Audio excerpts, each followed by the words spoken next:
Welcome back to another Fantasy Puck video. It's Chris, and today we are going to be going over the best streaming options for you guys in fantasy hockey for week 16. Now, there are some really good schedules this week. There are honestly not too many bad schedules for this week. There's only 2 teams that play 2 games. Everyone else gets at least 3 games this week, so the schedule is pretty favorable. We will go over which teams to kind of avoid as streamer options for this upcoming week and which teams to target for this week's upcoming fantasy hockey schedule.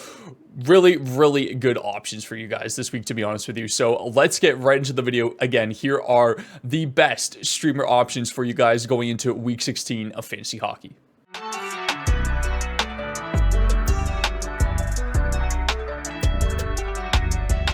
So as you can see, based off of the best schedule for this week, again, very similar to what the NHL likes to do, where the Monday, the Wednesday, the Friday, and the Sunday are the off nights. That is the 22nd, 24th, 26th, and 28th of January.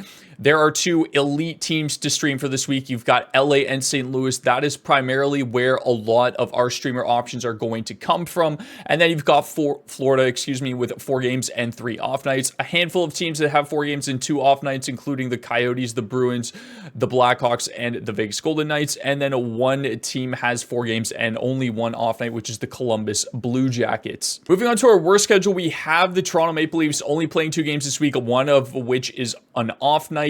So they only really get kind of like 1 main night, which unfortunately you don't want to stream anybody from the Leafs. Not that you really can either way because of the fact that they're so top heavy.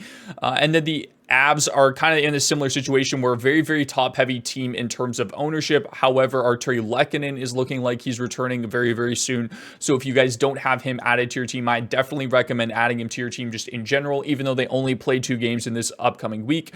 And they're both on off nights this week. So again, Lehkonen wouldn't be a terrible stream option if he's available in your league and people haven't been hoarding him on IR to begin with. Getting into our week 16 forward streams, the number 1 option, in my opinion, is Pavel Buchnevich of the St. Louis Blues.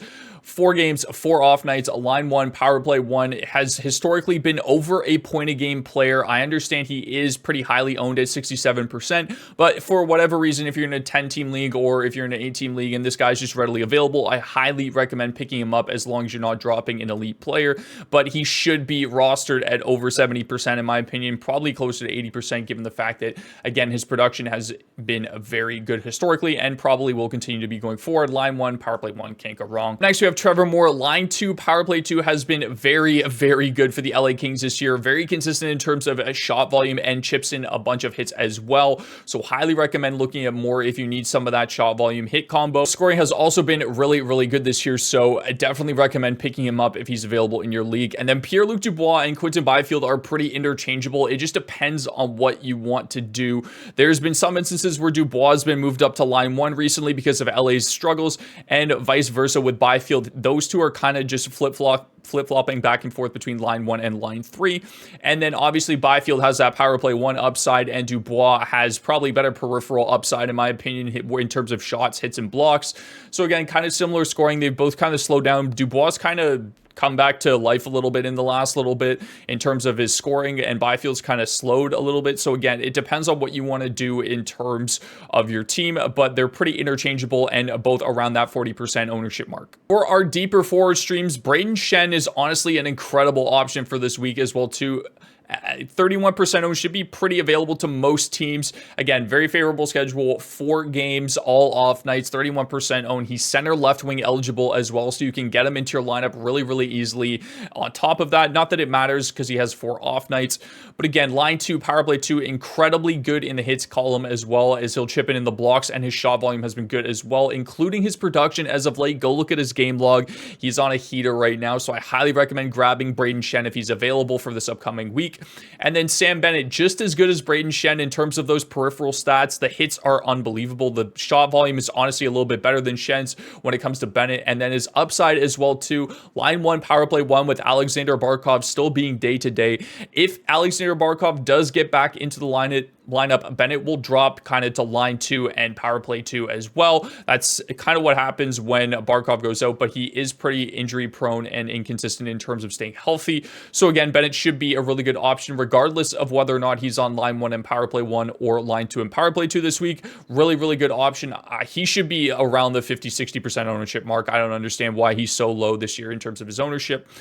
And then Philip Deneau, again, a really good option if you're looking for assists and power play points. The shot volume is kind of okay, like gets around 2 to 3 shots a game, maybe sometimes a little bit less. Doesn't really hit too much, but his blocks are really good as well. At 25% owned, line 2, power play 2, there's some good upside, especially given the schedule. 4 games, 4 off nights. Jake Neighbors is, again, a little bit of a deeper option, but he does, again, have some upside. Line 2 and power play 1 as well. Kind of inconsistent in terms of his scoring, but his shot volume and his hit volume has been relatively consistent over the past 15 plus games. Since he's been deployed into a top 6 role, he does have a little bit of upside, but he isn't really finding the score sheet. But again, the shot volume and the hit volume are warranted and add just given the schedule this week, especially if you're in a deeper league.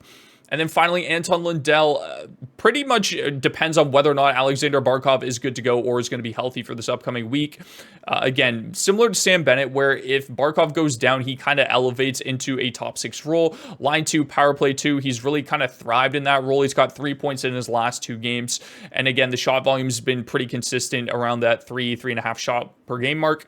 And then not too great in terms of hits, but he does chip in a couple blocks here and there as well. So again, for a deeper option at only 2% owned and a really good schedule for this week, I think he's warranted an add. Again, if you see Barkov out of the lineup, if you see Barkov in the lineup, he's kind of irrelevant for this upcoming week. And I would try and look for a guy like Jake Neighbors, for example. Not too much in terms of the defense options either. Justin Falk, 63% owned, is and should be your number 1 option for this week and streaming a defenseman if he's available. He's pair 1 and power play 1, playing alongside Torrey Krug. Again, 4 games, 4 off nights, a really, really good schedule for Falk. He's great peripheral wise in terms of shots, hits, and blocks. And then that power play 1 upside on top of that. Highly recommend this guy is rostered on your team if he isn't already.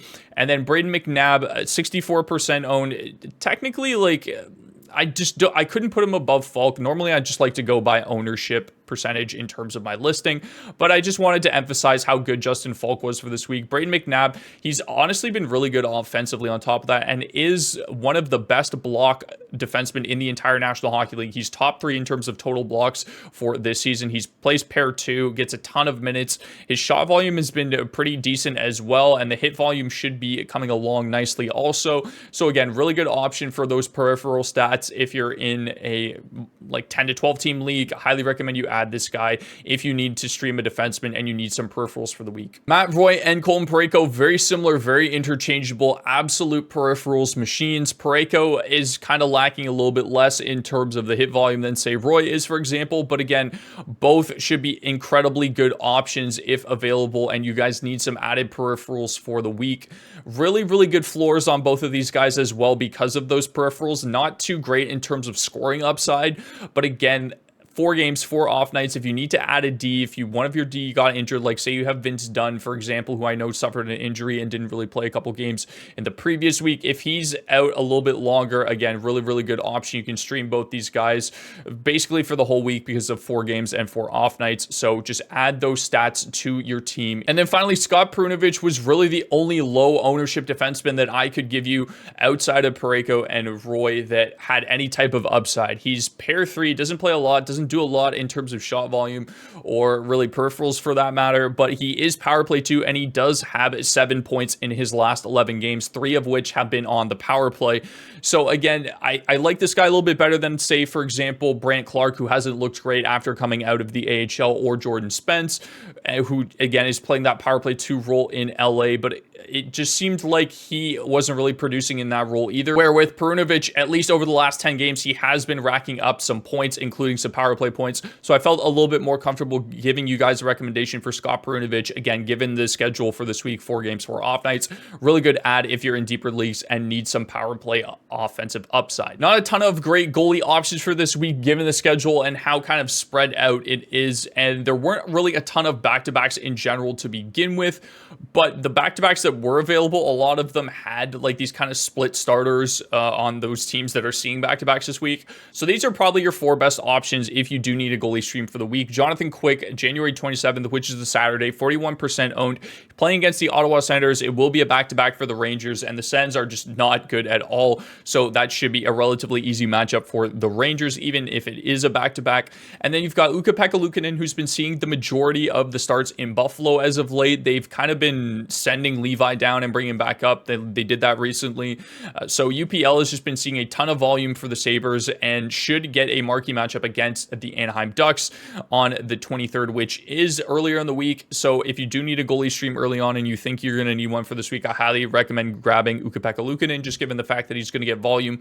And if for whatever reason they decide to start Levi against Anaheim, he should play against LA on the 24th. And again, LA is usually a really good team, but they have not been good as of late in terms of their performance overall as a team. So I think Ukko-Pekka Luukkonen is probably your best option for this week if you need some more volume. If not, Alex Nedeljkovic will get a matchup against the Montreal Canadiens on the Saturday, which he is 19% ownership, so he should be pretty available to most of you guys. He's been pretty solid as a backup the entire year. I'm confident in that matchup for the Pens. And then if you can't get to any of these guys for whatever reason, Anthony Stolarz, Florida will be playing a back-to-back against the Islanders on the Saturday. He's only 9% owned. He should be available to most teams. And if you need a goalie start, I think that's a pretty good matchup given the fact that Florida's an absolute wagon and Stolarz has been solid for the Panthers when needed to be on back-to-backs. That's going to do it for this video, guys. Thank you again so much for watching. Be sure to hit that subscribe button and that like button if you enjoyed the content. Really appreciate all the support and everything coming up. We will have some more videos for you in this upcoming week. Good luck in your Week 16's matchup. I know things are starting to get tight around the fantasy hockey world right now with playoffs looming just around the corner. The All-Star break is coming up, so be sure to stay tuned to the channel. Lots more content coming your way. Thank you guys so much for watching. Have yourselves a fantastic rest of the day.